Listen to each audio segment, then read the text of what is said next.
अस्सलाम वालेकुम। एस्टेब्लिशमेंट और प्राइम मिनिस्टर इमरान खान एक सफ़े पर नहीं हैं, या आजकल नहीं हैं, माजी में तो थे।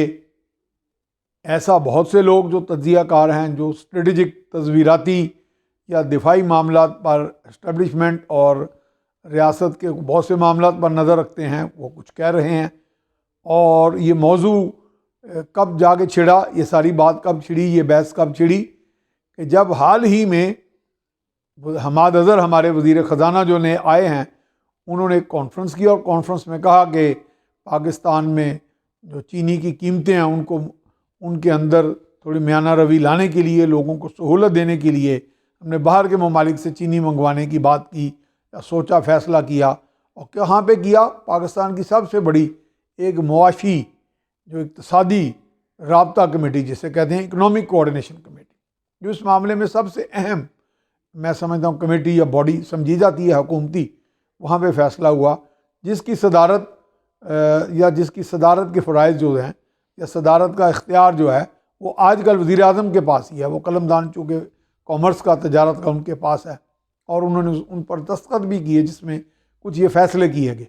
चूँकि बाहर से चीनी मंगवाने की जब बात सोची गई तो बहुत से ममालिक में वो बड़ी महंगी थी, तो भारत में वो चूँकि सस्ती थी, ट्रांसपोर्टेशन के अखराजात भी कम थे, तो ये फ़ैसला किया गया कि 5 लाख टन चीनी वहाँ से मंगवाई जाए।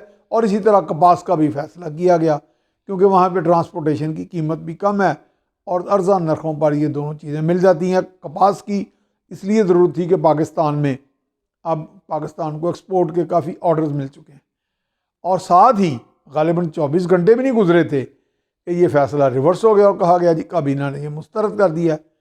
बहरहाल ये एक बड़ा एक मॉकरी ऑफ, मैं समझता हूँ एडमिनिस्ट्रेटिव सिस्टम है कि वहाँ पे आप चंद घंटों के अंदर अंदर कोई फ़ैसले करते हैं। जैसे इसे अजीब सा तासर उभरा कि गालिबन या तो कोई फ़ैसले करने में कुछ बहुत उजलत से काम लिया जाता है, या फिर नापुख्ताकारी है वज़ीर आज़म की या उनकी काबीना के लोगों की, तो या फिर और क़ुव्वतें हैं जिनके अंदर ख़ुद भी तकसीम है, जिसमें हमारे कुछ तज़ियाकार जो दिफाई तज़ियाकार या इस्टेब्लिशमेंट पर नज़र रखने वाले हैं वो कहते हैं एक तो इसमें यह है कि वज़ीर आज़म ने अपने तौर पे तो ये फ़ैसला कर लिया, लेकिन कोई एस्टेब्लिशमेंट की तरफ से पैगाम आया कि ऐसा नहीं करना क्योंकि पाकिस्तान के सिक्योरिटी इशूज़ हैं भारत के साथ। और फिर इसमें यह भी फिर आगे जाके मज़ीद इसके बारे में अब कहा गया कि एस्टेब्लिशमेंट के अंदर भी तकसीम है।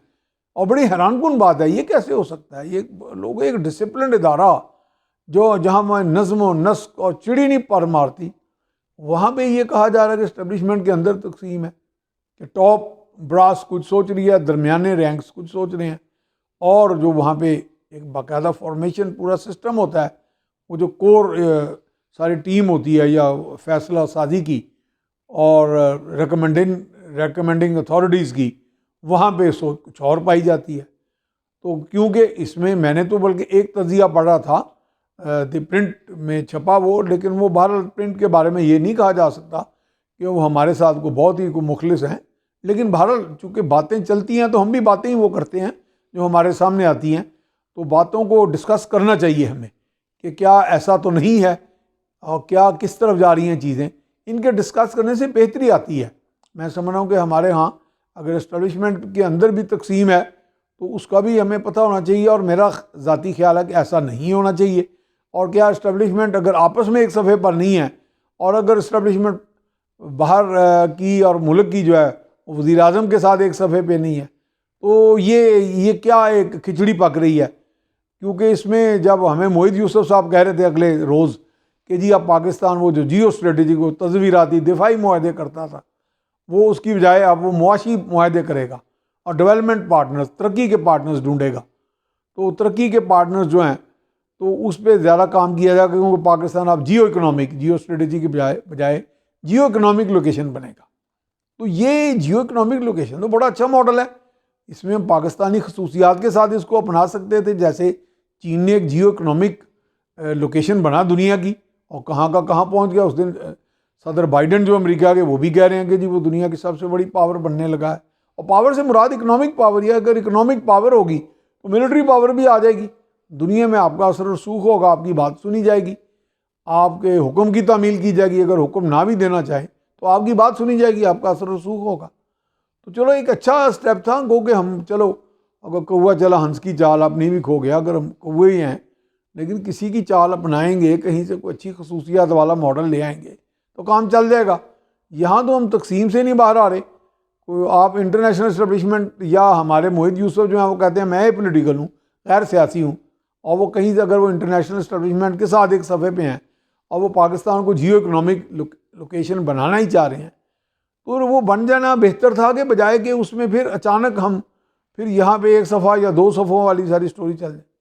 ये एक एक सफ़ों से हम बाहर आए हैं। अब मेरा ख्याल है कुछ स्टेट ने जब आपको एक इख्तियार दे दिया है तो कुछ फ़ैसले करें, हौसले से चलें, आगे बढ़ें।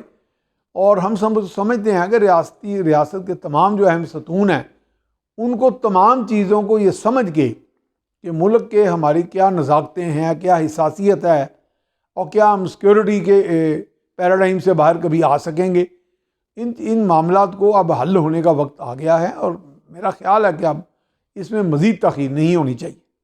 शुक्रिया।